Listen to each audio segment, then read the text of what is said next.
Today's topic is going to be about project initiation and planning. In the process, we will cover all the topic which is related with the project initiation and planning. And the managerial aspect, first we will see what is from the managerial perspective, project management perspective, how do we go about system project initiation and planning, and then we'll go into what are the initiation and planning activities, and then we'll go till the uh, feasibility assessment, where we'll examine or we'll try to discuss the various feasibility that are associated with the uh, project information system projects. So this is how we are going to process. The lecture is rather going to be lengthy. However, we will try to make it as simple and precise as possible. So let us move to the lecture, project initiation and planning. So here, to begin with, let me give one example of which I have taken from the Modern System Analysis and Design by Jeffrey Hoffer and Joy George and etc. So here what happened is that when a project, that is the first phase of project management process, in which activities are performed. Project initiation and planning is the first phase, okay, of project management process, in which activities are performed to assess the size, scope, and complexity of the project, and to establish a procedure to support later project activities. Now, if you can look at the illustration, here, a person called Juanita observed problems with the existing purchase system. This is a corporate, obviously a corporate system. Then Juanita contacted Chris within the information system development group. Chris is a part of information system development group to initiate a system service request. That is usually in short, it says SSR, system service request. Then this system service request was reviewed and approved by a board, which we call it a system priority board, because there may be so many other demanding projects. Okay, so out of that, the priority board see that this particular project, which is initiated or which is observed problems which are identified by Ms. Juanita, is should be kept in the priority list. Then, accordingly, once it is approved by the System Priority Board, a steering committee was assigned to oversee the project so that it is successfully implemented. Then the detailed project plans are developed, and eventually the execution or the system development cycle begins. So this is one scenario in which uh,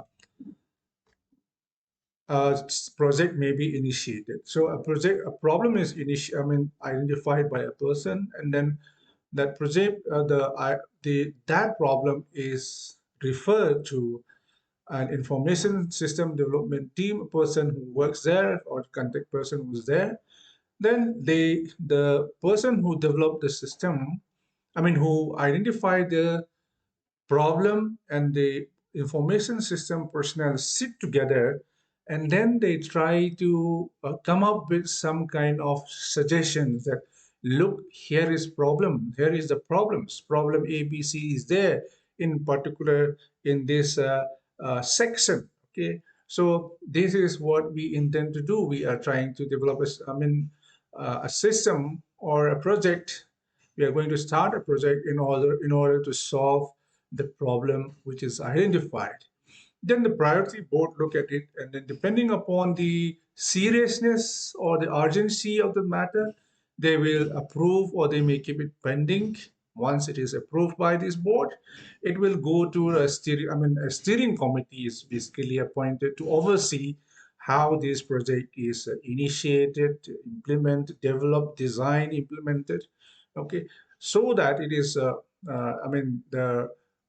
the project do not deviate from the problem it is trying to solve.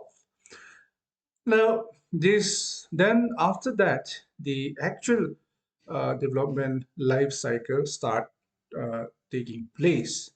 So if we move on to the next slide, there are certain activities, okay, in this phase, in project initiation and the planning phase, there are certain activities that will take place. The first for, the type of activities. We have just there are so many activities, but we have only listed the types. What type of activities will be done in initiation and planning. Now, the first type of activity is the formation of project initiation team. Okay, so with the project initiation team only, they are the one who is going to start to kickstart and then to start gathering information and then to start planning how the project, is going to be executed ultimately. Then there should be established relationship with the user or the customer, the people who are going to use or the people who are going to benefit from the project. So a relationship, a communication, or a relationship with them is very important because ultimately they are the one who's going to use it, or they are the one who's going to benefit from this project. Therefore, it is important that a proper relationship or a communication link is maintained. So after that is established, then we will move on to, another type of activity is to create a project initiation plan. Okay, so one thing we have to remember here is that planning at this stage is not something that is final and will never change. It's not rigid, but we need a plan. To start moving, or to start working, to start performing our development and analysis and development of a system.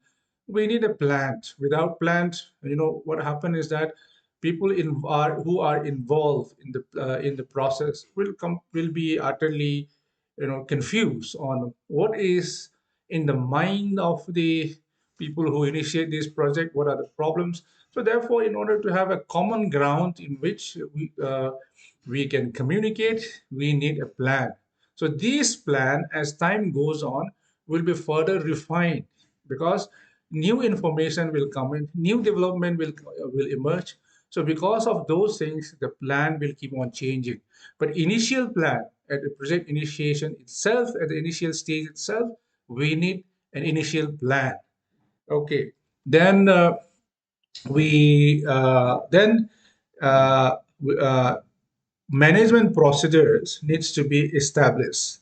In other words, a standard operating procedure (SOP) is necessary at this stage because how what is going to be the standard, how we are going to work together, how we are going to perform, how we are going to function, or how are the activities going to be organized, or what are the tasks which is going to be performed, how we do things. Okay, for example, like what system development life cycle are we going to follow? This comes under the standard operating procedure. So this procedure is what we are going to establish. Therefore, it is basically, it is usually advisable, that standard operating procedure takes existing standards, which the most of the project, system development teams are familiar with. So that is one advantage. Okay, what method are we going to use it? Are we going to use it agile methodology? Are we going to do our project initiation? Project development process will be on what basis are we going for the conventional system? So these kind of standard operating procedure should be established at this stage. Then we have this uh, establish the project management environment. That means that we collect and organize tools which will be used to write a project workbook. Okay, so what happened is that here this is more or less, similar project environment and project workbook is very related, because the project environment is we started gathering, graphs, tools, charts, and all of those things. What are those? All of those. What are those tools that we will use uh, in writing or in developing a project workbook? Now, a project workbook is just like a guideline.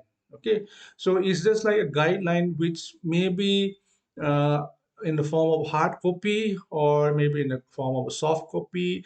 Soft copy are sometimes kept on the web so that anybody can look at it anytime. So here, every documentation about the projects, starting right from the planning till whatever stage we are, every documentation or the objectives, the statement, and all these things will be recorded in the project workbook. Then we have this. We develop the project charter. This is a short document prepared for the users or the customer, that describes what the project will deliver and outlines many of the key elements of the project, because it is important that the customers or the users who are going to operate the system are taken on board as this project is developed. Therefore, development, this project charter is a simple description or that is used to communicate with the users. Okay, so once this thing is done, then the other activity is that before the project can move on to any phase, as we have discussed in the system development life cycle, the work performed during this project initiation shall be reviewed. Okay, uh, I mean, which will be attended by the management, the customer, the user, and the project team members. So they will review it. Now, based on the decision of this review, they will decide whether uh, the activity performed so far is okay. Okay, like the plan or the relationship established with the users or the team or the standard operating procedure or the management environment, the workbook or the project charter, all of these things will be reviewed. And if that is found to be suitable, then the development life cycle will move on to the next stage. Otherwise, if it is not, I mean, accepted, it is not approved, then the whole thing will be done again. So there is within, as we have said in the earlier lectures, that within every phase, just like the whole system development life cycle is a circular process. So there are certain loops, okay, there are certain circular activities within the different phases as well. Only after it is satisfactory, then you will move on to the next stage. Now, let us move on to the next slide. Now, coming to this project planning, the second phase of this project management process. Okay, planning. After initiation, we have planning. So this process focus on defining clear, discrete activities and the work needed to complete each activity within a single project. Okay, so here, I mean, planning, as I've said, that it may not be planning is not necessarily final. Okay, whatever we plan, it may be very clear, we may be, very discreet. I mean, activities are spelled out. These are going to be the activities, and then this is how we are going to do it. These are the tasks that is required to be performed. Okay, all of those things will be spelled out, uh, and that involves, okay, I mean, these things, as I said in the beginning, will keep on changing as more information comes in. So when planning, normally what happens is that uh, those that are, okay, there is those activities which are immediate, okay, those activities which are likely to be performed very soon are worked out more in detail, okay, compared to those activities or those tasks that is expected to perform after so much time. Okay, so the nearer the activities are, the more detailed it is. The further the activities are expected to perform, the less detailed it is. Why? Because we are more clear about the immediate activity than the things that we expect to perform after so many days, so many months, or after a particular period of time. So, those tasks at hand, in other words, the nearer term activities are more detailed. Okay, let us look at the graph. If you look at this graph, uh, which level of project plan details should be high in the short term. That means within here we have 1 week out, 1 month out, and 6 months out. This is the planning detail. Okay, planning details are low, medium, and high.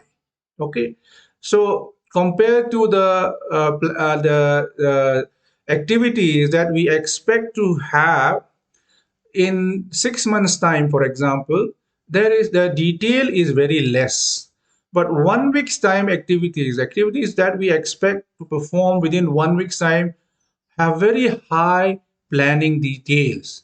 1 month, for example, is somewhere in the medium details. Okay, so the one which are going to be activities that are going to be performed early will be more detailed than the one which are going to be performed later. Okay, so as we move on to these activities, say for example, we are from 1 week we finish this, and as we are nearing to this activity which we had kept it as 1 month, I mean, to be performed 1 month, as we reach that stage that 1 month is completed, these will become more detailed. Similarly, as we reach that 6 month stage, the activity we have come close to that will become more details. Because what happened is that we are more familiar, we know more about the tasks that we are going to perform immediately. Therefore, the ones which are going to be done immediately in the planning, okay, when we plan, the one which are going to be done immediately in our planning, we plan it in detail, and the one which we are going to do it later stage is in less detail, because our knowledge about it also is less. And then the circumstances that leads to the uh, detailed activities of the activities are also less, I mean, will change as the time goes on. So therefore, less detail for long term activities is more preferable, because those are likely to be changed soon. Okay, now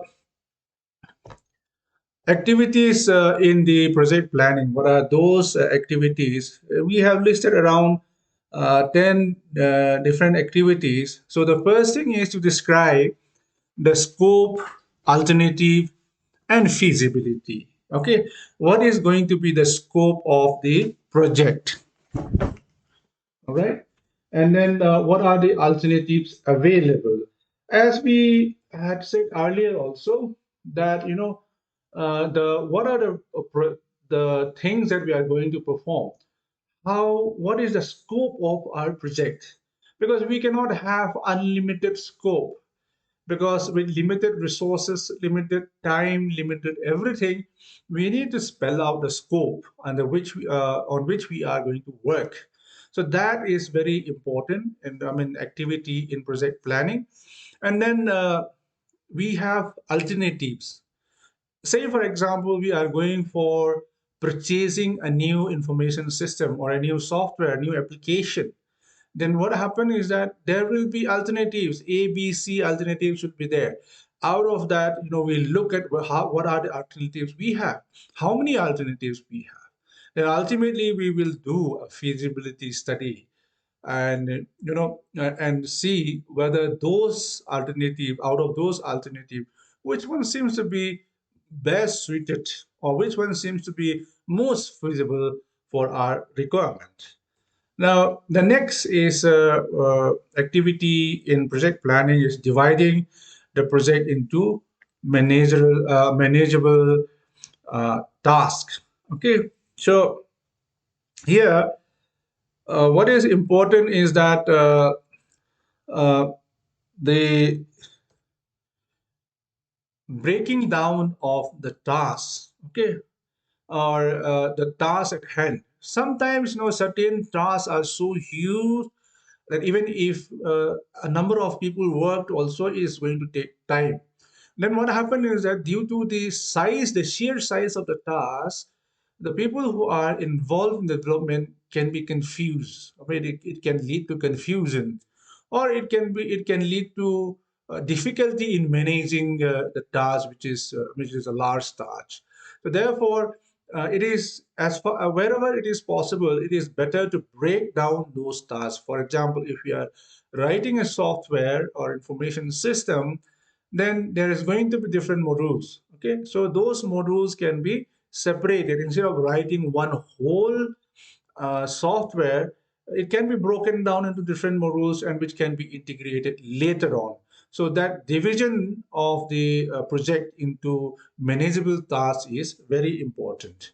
Then we have the next is estimating resources and creating a resource plan.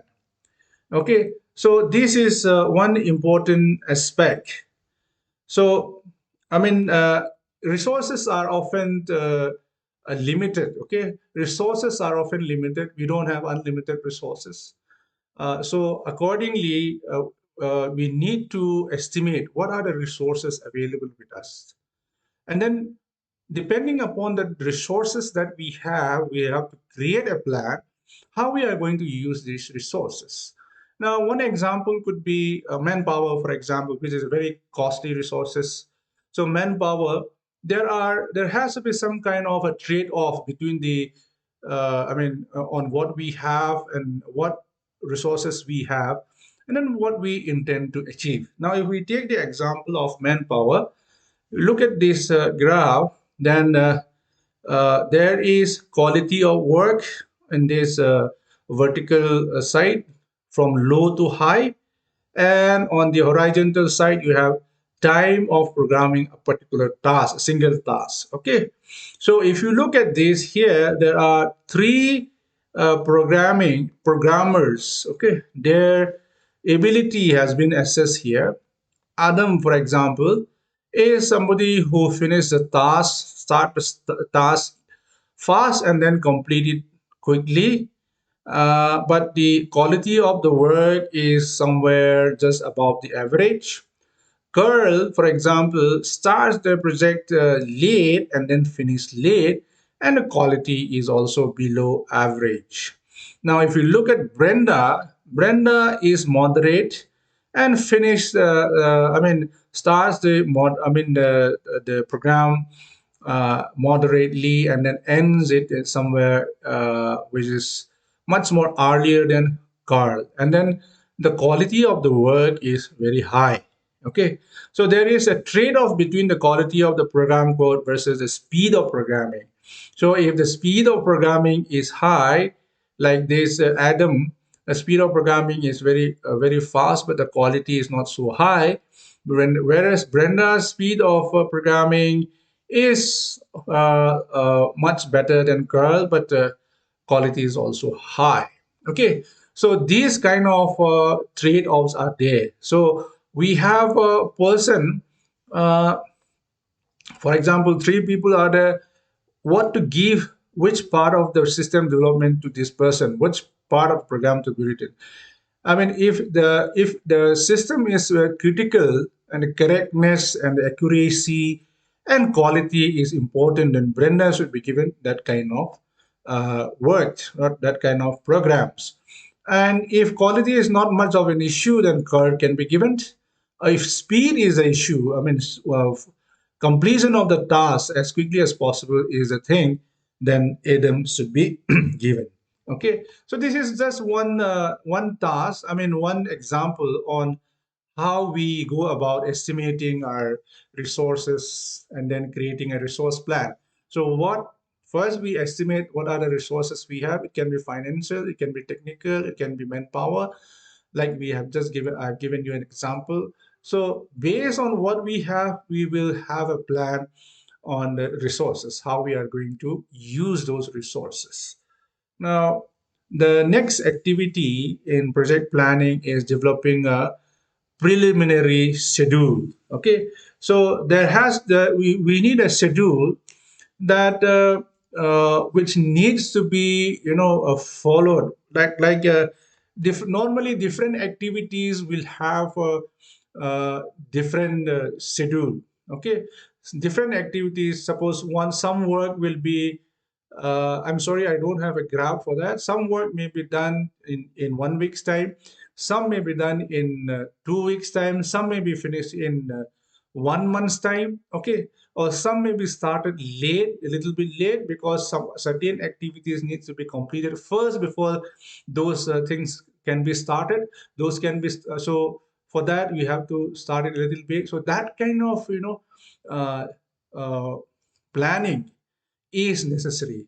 So, what are the uh, so based on that, we have to have a planning of the schedule. Okay, preliminary planning. Again, once again, I will emphasize here again that this preliminary schedule plan, that we identify the task A, B, C, D. So when are we going to start A? How long it will take? When are we going to start B? How long it will take? So spelling out those things is what we are going to do. But that is not the end. I mean, that is not going to be final. As we said, anything that we do at the initiation and planning stage can change over a period of time. Okay, it's not that it's so rigid that we cannot change anymore. It will change eventually. Okay, as we move on in the system development life cycle. Now, the next activity in project planning is developing a communication plan. Now, this is very important. Developing a communication plan is very important. Without communication, it is not possible to have, I mean, to work together. Okay, so a communication plan must be there. How do we communicate when we work together? Who is going to be, I mean, consulted, or who is going to be, coordinating, or who is going to be I mean, who will look after what? Okay, who is a contact person? Suppose we have n number of teams. So within that, those teams, and who is going to be contact? The contact person. We cannot contact any XYZ. So out of that, a contact person is basically expected to have some information. Okay, so that kind of communication plan is necessary. Here is an example of project communication metrics, which provides a high level summary of the communication plan. This is highly summarized, okay, just for an understanding. Now, the stakeholder is the team members. Document is about project status report. The format is in project intranet. Team contact is this person, Juan Kim. Management. Then the stakeholder is management supervisor. The document is about project status report. It is format is a hard copy. Team contact person is Juan Kim. Like that. Okay. So these kind of uh, communication plan needs to be worked out. Then only we can have some kind of communication process. This is just one example only. There will be different levels of communication crisscrossing. So what we are trying to say is that a communication plan needs to be established. Now, the next activity is the determining project standards and procedures. Okay, what are the standards and procedures that we are going to follow? I mean, one person follow different standard, another person follow another standard. As we have said in the beginning, that what procedures, like I said, what system development life cycle will be followed. We have to adopt, so everyone has to follow that. Okay, so that kind of activity also is part of the planning. Then we have the identification and assessment of risk.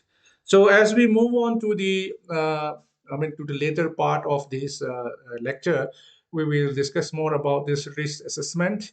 There is always risk involved in anything we do, but instead of not just because a risk is there, we say there's risk always there. There are all risk is always there, so there's no need to bother about it. It's better that we understand those risks and try to control it as much as possible. Not every risk, all risk is avoidable. There's bound to be some kind of risk we have to go through it, but still, understanding the risk, assessing the risk, help us to minimize the chances of failure in the face of risk. Okay, then. The next activity is creating a preliminary budget. Okay, preliminary budget. So this preliminary budget, as I've said, like for others also, this preliminary budget is not final. This is just the preliminary only, just like initial planning documents is about. So we are going to have a budget. Okay, this is going to be our budget. But most of the time, when it comes to budgets, non other things may change, but budget seldom change. That we project that the budget is going to be this much, and usually we are expected to work within that limitation. But in cases where there are scope for increasing or decreasing budget is there, then that kind of freedom is there, and people may have a preliminary budget which will be enhanced or reduced as the uh, development progress. Now the next activity is developing a project scope statement. Okay, scope statement. What is going to be the scope of the project? Okay, so we said that initiation and planning is about discrete, description of the scope. That is one of the things. So the scope of the project needs to be spelled out not only for the system developer but also for the users, for the customers, and the management. That look, this is what is going to be our project, and in between the new expectation may arises. New horizon may come in. Unless we define this, limit the scope to a certain area only, we may end up incorporating so many things, and we'll never complete or accomplish anything. So that's why scope is necessary. Then we have the setting a baseline project plan. So the outcome of the initiation and planning is a baseline project plan, which is also in short called BPP. So that is going to be the culmination of this project initiation and planning. So we will ultimately have a document which we call it baseline project plan. Okay, now let us move on to the activities. Okay, in project planning. So what we were discussing activities in project planning. Now, if we go further into this, at the end of the project planning phase, okay, at any stage, there is going to be a review of the activity. So as I said, the outcome of the planning is baseline project plan. So at the end of the planning phase, we have the outcome is the baseline project plan. Okay, so there will be a review of that baseline project plan. Double checked all information in the plan, and as with the project initiation phase, it may be necessary to modify the plan, or it may be simply rejected also, that no, this is not feasible. Come up with another, different kind of planning. Okay, so before moving on to the next stage, those things need to be studied, reviewed, analyzed, and if it is acceptable, then only we move on to the next phase. So one may submit the plan and make a brief presentation. At this stage, sometimes the planning that is being spelled out, people make a presentation. Somebody is expected to do presentation on to this. We said in the beginning that a steering committee may be established. Maybe they make the presentation to the steering committee. Steering committee decides whether this is acceptable or should be revised. Okay, so they may endorse a plan for or ask for modification or determine that it is not wise to continue with the project at this time. Now, let us come to the some of the elements of project initiation. Okay, so elements of project initiation, many activities performed during initiation and planning could also be completed during the analysis. That means that sometimes it overlap. Okay, the things that we do during initiation and planning may also be done in the analysis phase as well. So project initiation focus on activities designed to assist in organizing a team to conduct project planning. Okay, so since this focus is more on activities designed to assist in organizing a team to conduct the project planning, so what they do is first thing is establish the project initiation team, then establish a relationship with the customer, establish the project initiation plan, establish management procedure, then in the project management environment workbook, and develop the project charter that we have already covered in the beginning. Now, what are the deliverables and outcomes? There are, I mean, many other deliverables and outcome, but the major deliverables or the result of the project initiation and planning would be baseline project plan and project scope statement. Okay, so what is baseline project plan? So this baseline project plan will have all information collected, analyzed during the project initiation and planning. Okay. Then it also reflects the best estimate project in terms of the scope, benefit, cost, risk, and resource requirements. Then it also specifies detailed project activities for the next cycle, next life cycle phase, which is analysis. Then this is used by project selection committee to help to decide whether project should be three things: accepted, redirected, that is asked for modification, or it can be completely cancelled. Now, if the baseline project is document is, becomes a, if it is selected, okay, if it is accepted, then the baseline project plan becomes the foundation document for all subsequent system development life cycle. That is still the end of the project. Now, there is another thing that we have mentioned, that is the project scope statement is a short document basically prepared for the users. Okay, the project scope statement is a document which is prepared for the users. Okay, so because communication with the users is very important, as we said, so this is mainly for the users. Now, this describes what the project will deliver and outlines all the work required to complete the project. What are the works? I mean, what type of tasks need to be performed? So, what does this do? This project scope statement, it ensures that both the team of developer and the users or the customer have a common understanding of the project. They have a common picture of a project. Now, this is very important in this kind of environment. If the customer is thinking of an elephant, whereas this system developers or a system analyst is thinking of a rat, much smaller animal, then there will be miscommunication. When there is miscommunication, there is a misunderstanding. Nothing can be achieved with that kind of situation. So therefore, in order to have a common understanding that they both have a common picture of what they are going to do, so project scope statement is necessary to communicate what the developer have in mind for to develop. Okay, so it will be written in a language which is understandable by the customers or the users. So at one extreme, this project scope statement can be sometimes, it is used as a formal contractual agreement which outlines, the deadline, the costs and specification.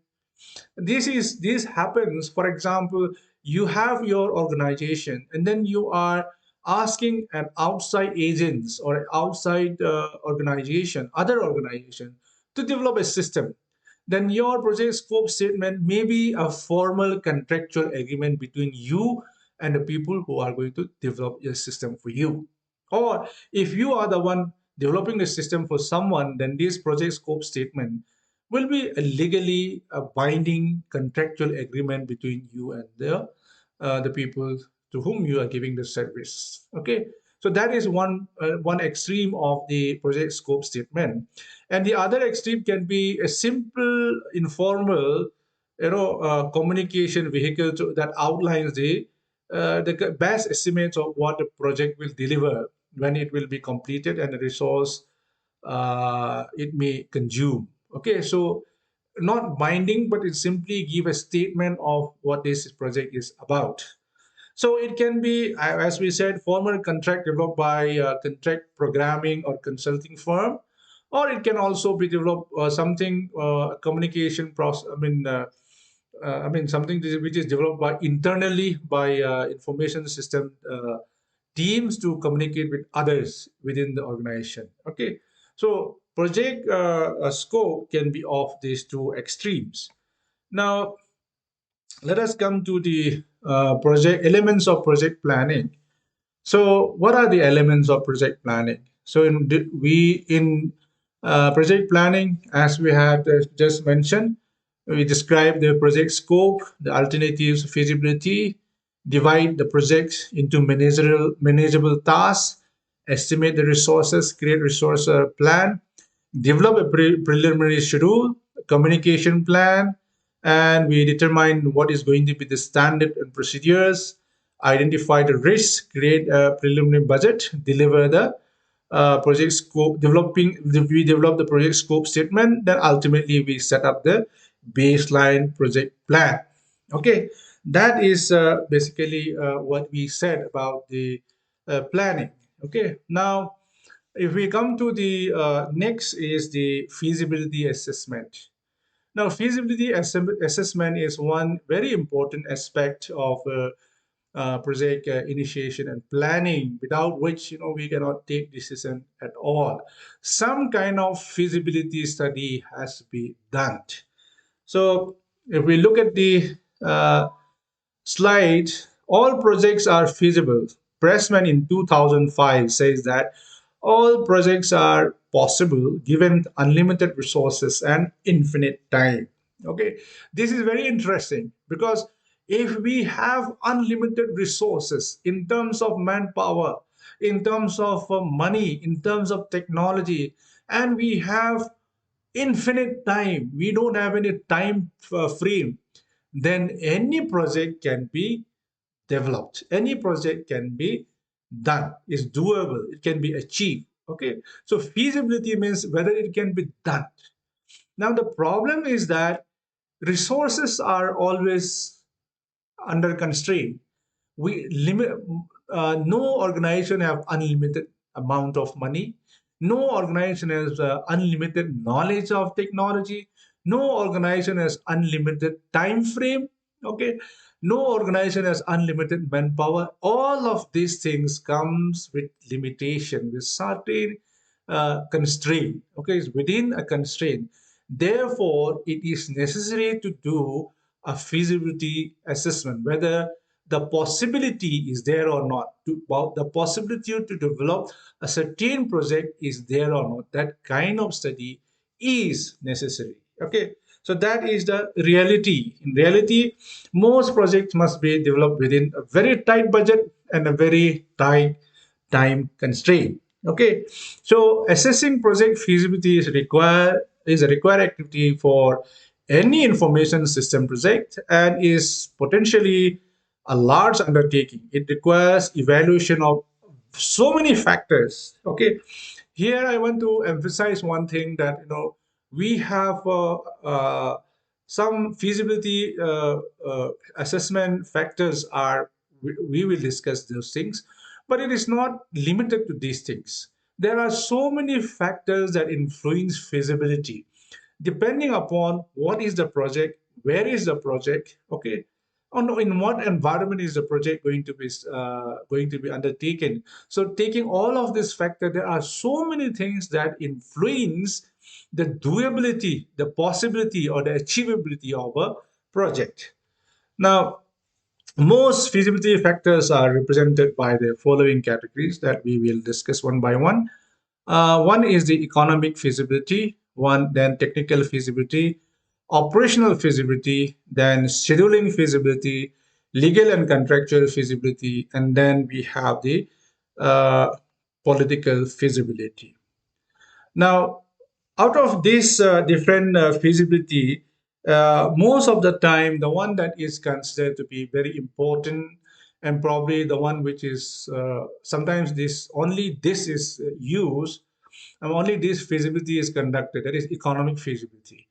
No project is done without, I mean, in most cases, without doing some form of economic feasibility because of this budgetary and resource constraint. So economic feasibility is always done, even if other feasibility may be neglected or may be ignored, but economic feasibility is always done. So what is this economic feasibility?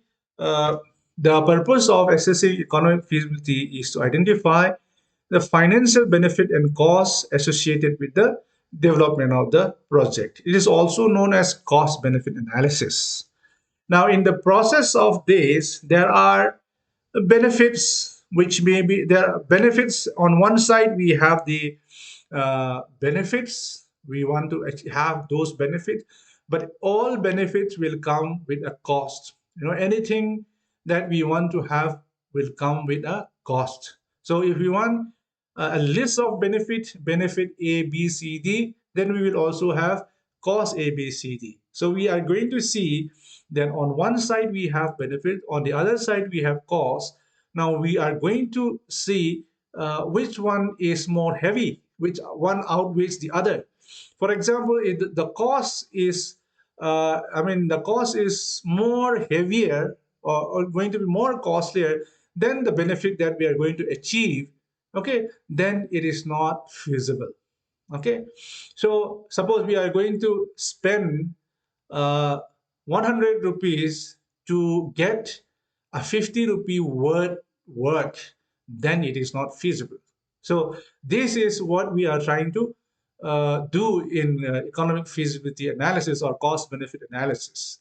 So what is going to be the benefit that we are going to achieve, and what is going to be the cost? So it's simply uh, cost minus benefit, or benefit minus cost, and we try to see the difference. If the cost is higher, then we abandon the project. If benefit is higher, then we may go ahead with the project. So there are benefits may be tangible and intangible. Okay, so tangible benefits are derived from the creation of information system that can be measured in figure and with certainty. So something which can be absolutely measured. It may not be in terms. It may be in terms of rupee, or it may be in terms of figures. Okay, things that can be measured with certainty is what we call it tangible benefits. So some of these tangible benefit may be cost reduction and avoidance. This is in relation to corporate houses. Okay, some of them may not be relevant to us. Then error reduction, that is, as information system error reduction, increase flexibility, increase speed of activity, improve of management planning and control, opening new market and increase sales opportunities. The last one is not relevant to us. Now, intangible benefit, okay, a benefit derived from the creation of an information can be easily uh, measured, or okay. sorry, I have given. I mean, these are which cannot be easily measured in rupee or with certainty. Okay, we cannot assign a value. We have the benefit. We know that it is beneficial.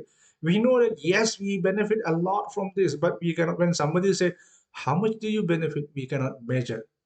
When somebody said, "How much money do you gain from that benefit?" We cannot say, but we know for sure that we have benefited.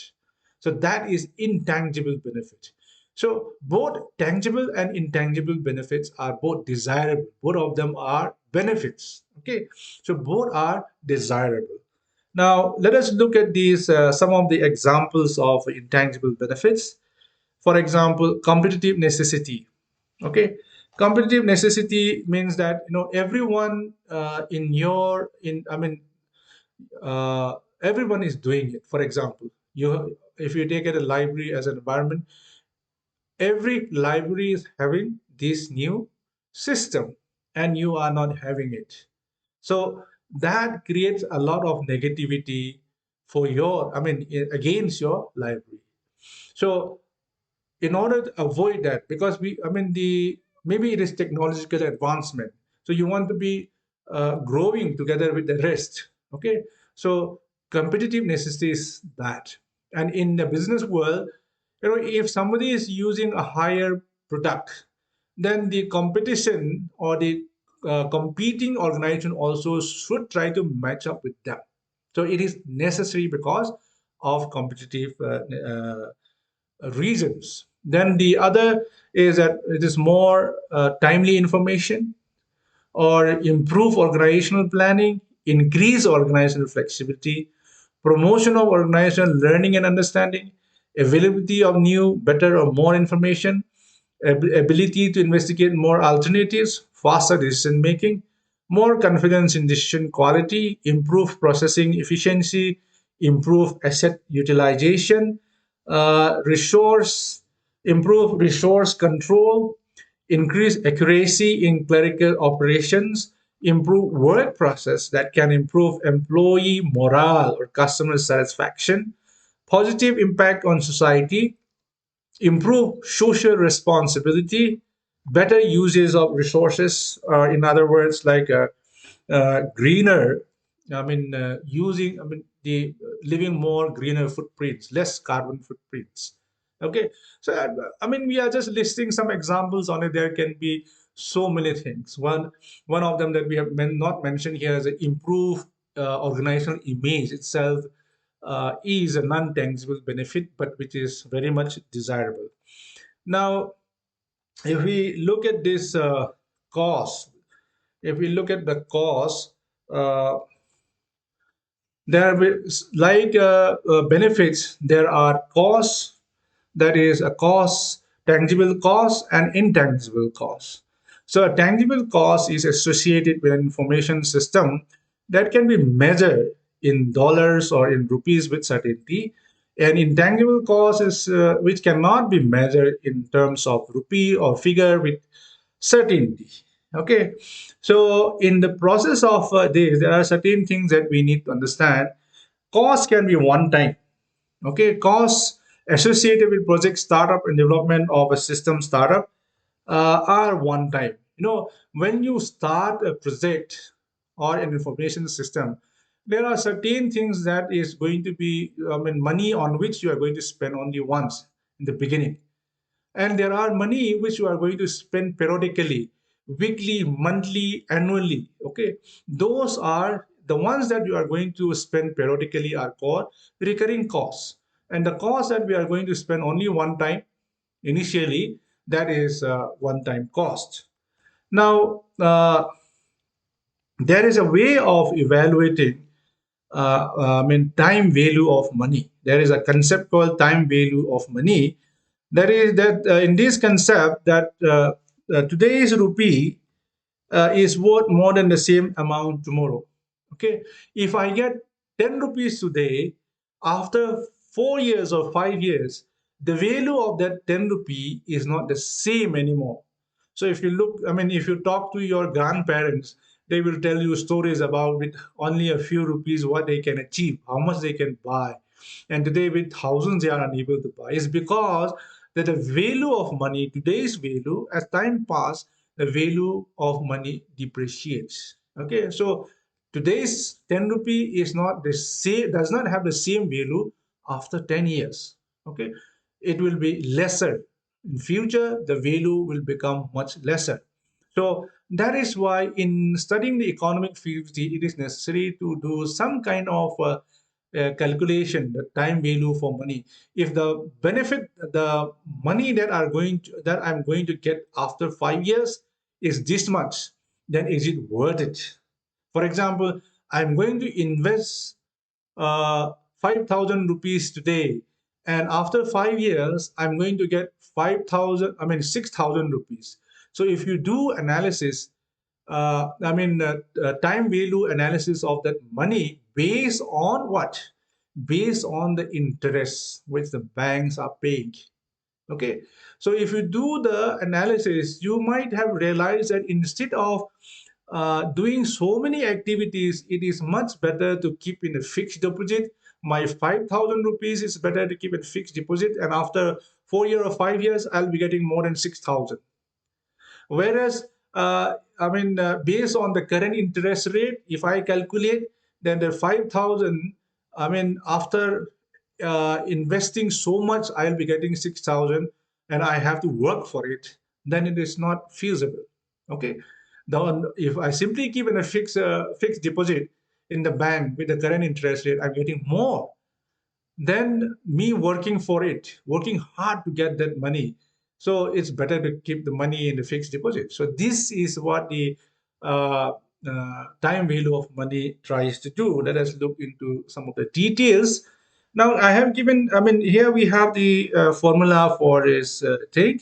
So one more thing is that the present value of a cash flow, then discounted rate is the rate of return used to compute the present value, the future cash flow. So in future, we are going to have a cash flow of this much, a certain amount of money, and we are trying to see whether it is this profitable compared to this present value. So this is what it is. PV is the present value that we are trying to find out the present value of a future payment value. In future, we are expecting, like I have given an example, we are expecting 6,000 rupees, for example.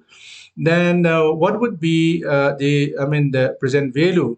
So N is what? Number of years, and then I is discounted rate. That is discounted rate is basically calculated using the current interest rate. Okay.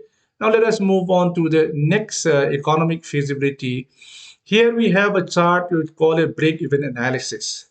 Now in this chart, if you look at this vertical line represents the money value in thousands, 0 to 50,000, 100,000, 150,000, 200,000. And then on the horizontal side, we have the growth. This is the timeline. Okay, the timeline. Maybe this is 1 year, 2 year, third year. Let us say this is first year, second year, third year, 4 years, fifth year. Okay, let us take it as years. Now here we have two lines. The red line is benefit, and the blue line is cost.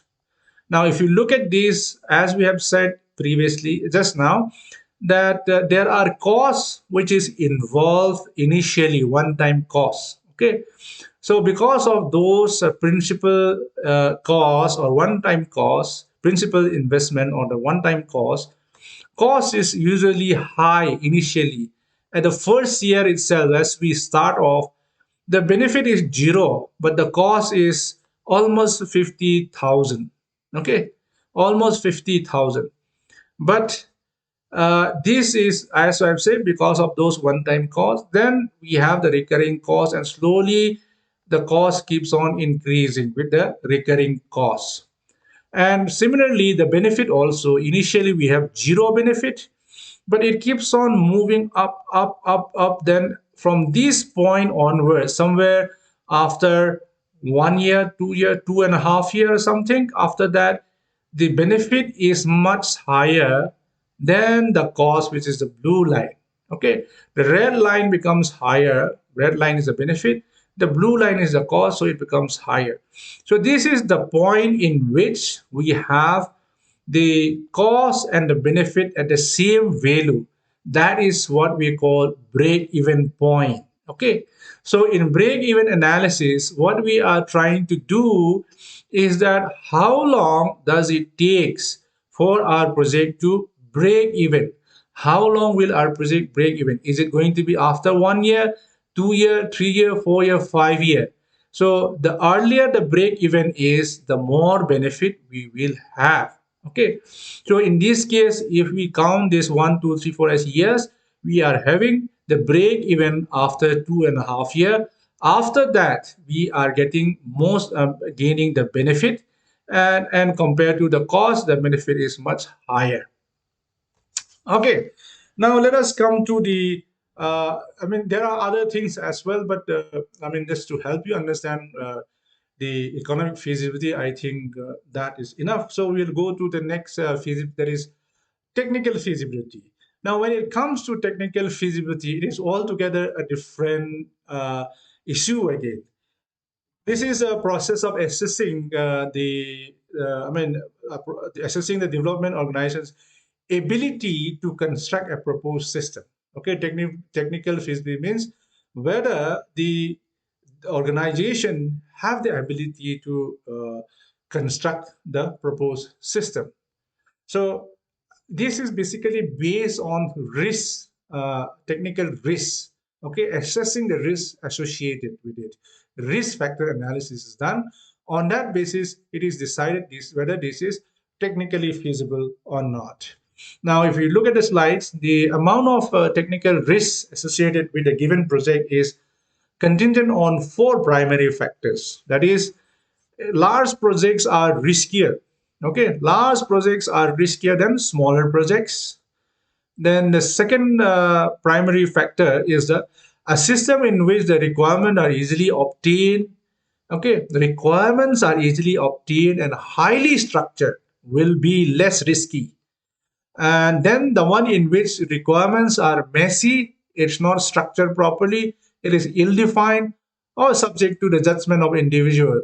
Okay, compared to these two, that is requirements are messy, ill-structured, and judgment depend on one judgment of individual.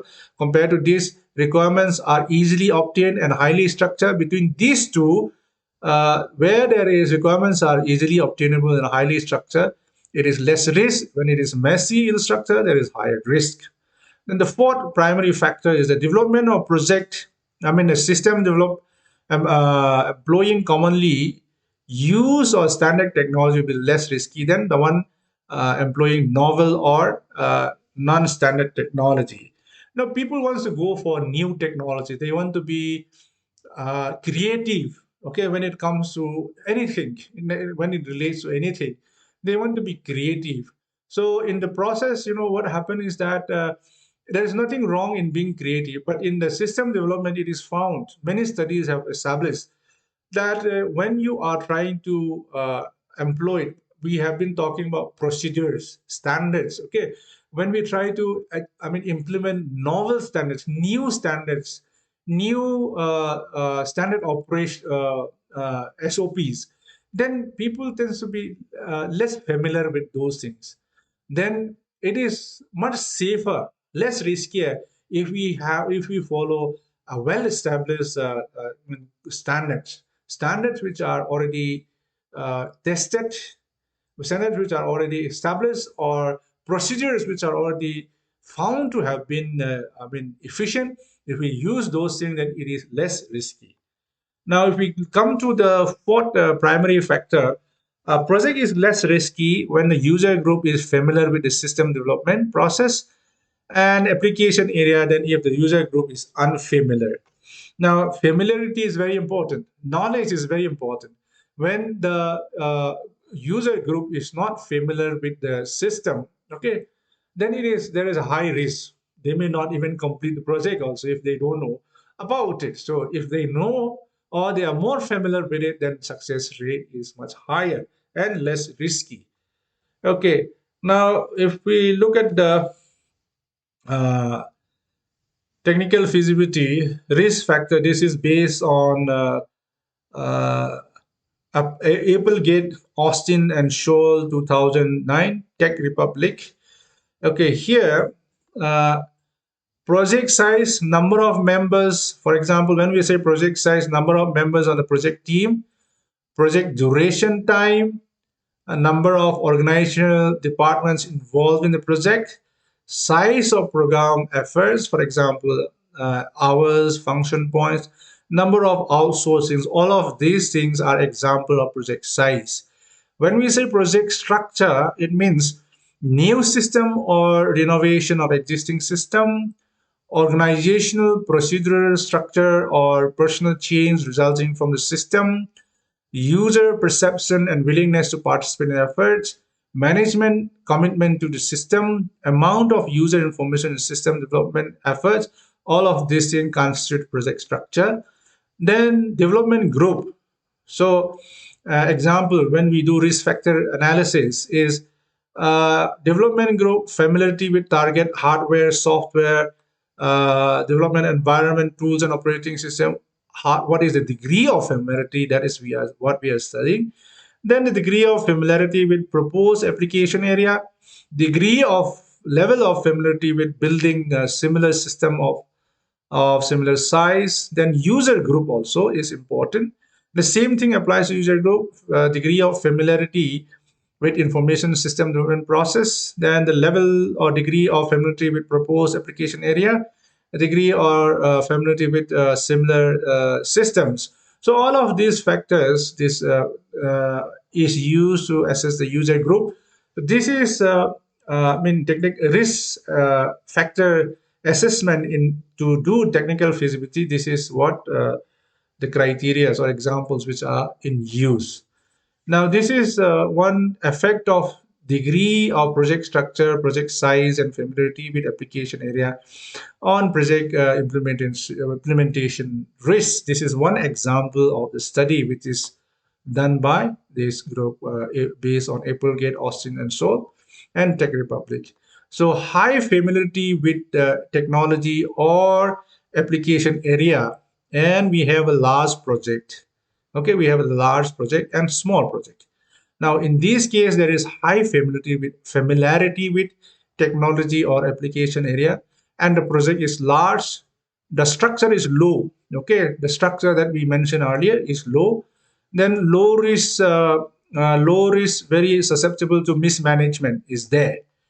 But when the structure is high, even though it is a large project and familiarity is high, structure is well structured, then there is very low risk. So high familiarity and with technology and application area, project is small and the structure is low, very low risk, very susceptible. Again, here also susceptible to mismanagement. The risk factor is very low risk because it's a small project compared to this large project. This one will have lesser risk. Okay, so now if you look at this, we have 1, 2, 3, and 4. Keep those in mind. Okay, this is how the risk is associated. Okay, then we have this low familiarity with technology and or application. That is the development group as well as the user group, and the project is large. Then and also the structure is low structure. It's not well structured. Then the risk is very high. But if the structure is high, is despite of being this is a large project and familiarity is low, the risk is medium. Okay.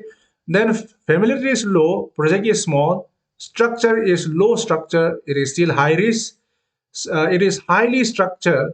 So despite of being having low familiarity, the highly structured and project is small, then the risk is medium. So this is how technical feasibility is conducted. Now let us look at the other feasibility concerns. So there are so many other feasibility as well. For example, operational feasibility is one among that we may mention.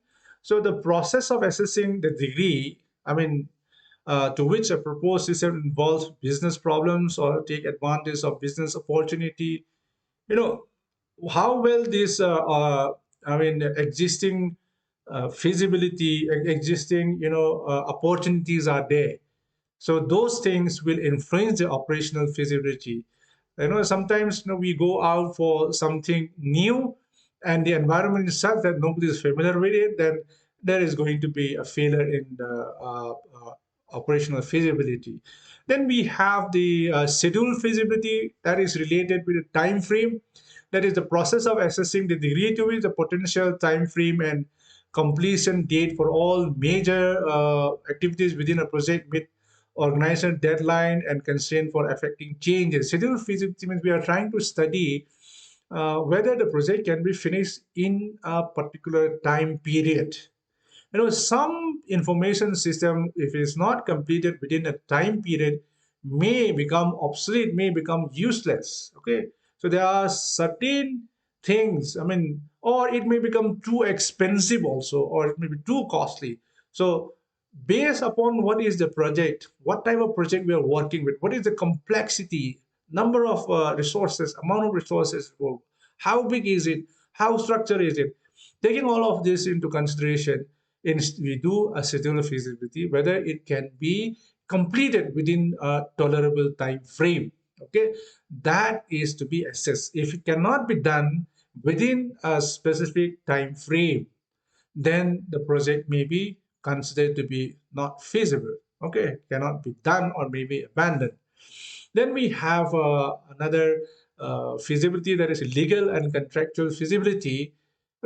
There are these are the process of assessing potential legal and contractual ramification due to the construction of system. For example, in a library environment, when we enter, we want to have a new system. So this new system is likely to violate intellectual property rights, or is not going to take care of the copyright issues.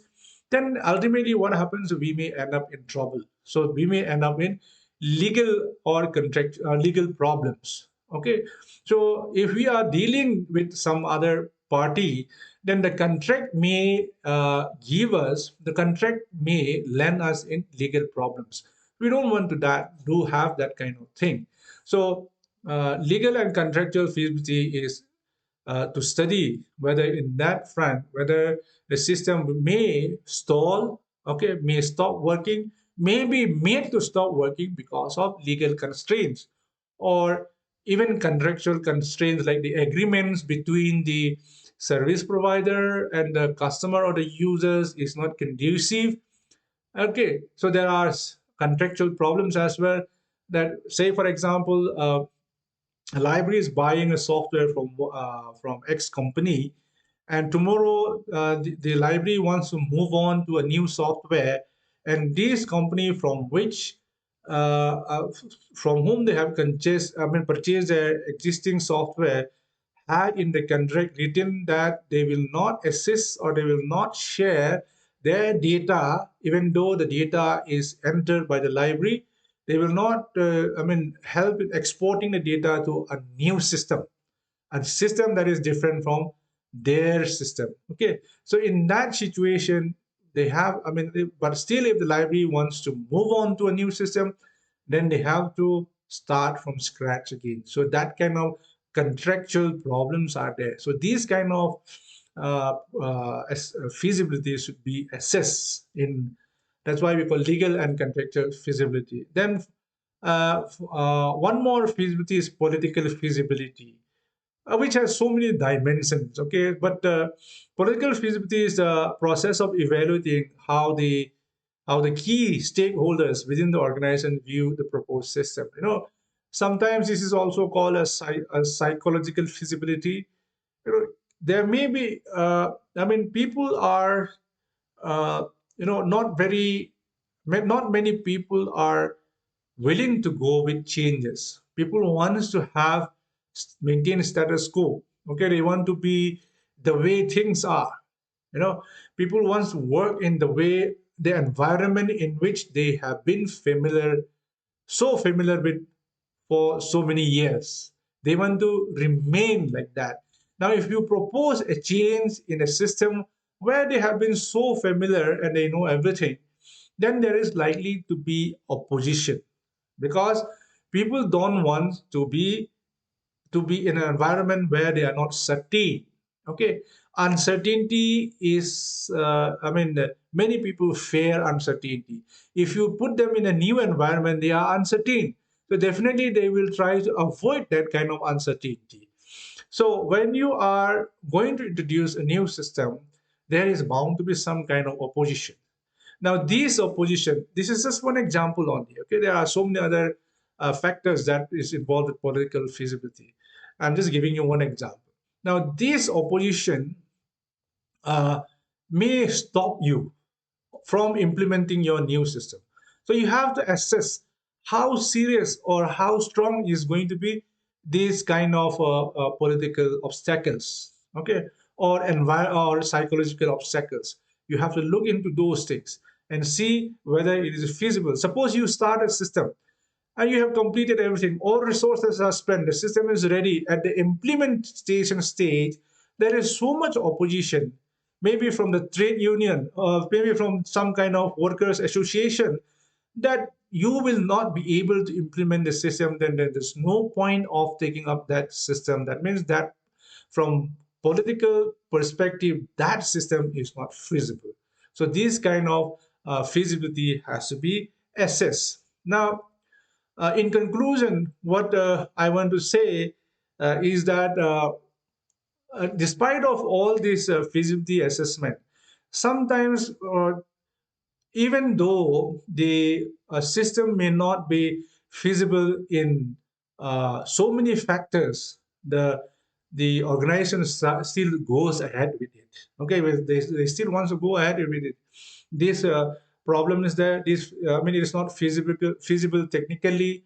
It's not feasible, legally, but it is economically feasible. They may still go ahead. So there are so many things that influence. There are other influence the feasibility of a system. Therefore, it is important that we understand what is the organization goal, what is the organization's priority, that has to be taken into consideration when we do feasibility. So if these things can be done in the project initiation and planning, then the progress of the following phases of system development life cycle will be very smooth. Okay, so with that, we have come to the end of today's lecture. Uh, Please, for any further clarification or any guidance or information, feel free to contact me. Thank you very much.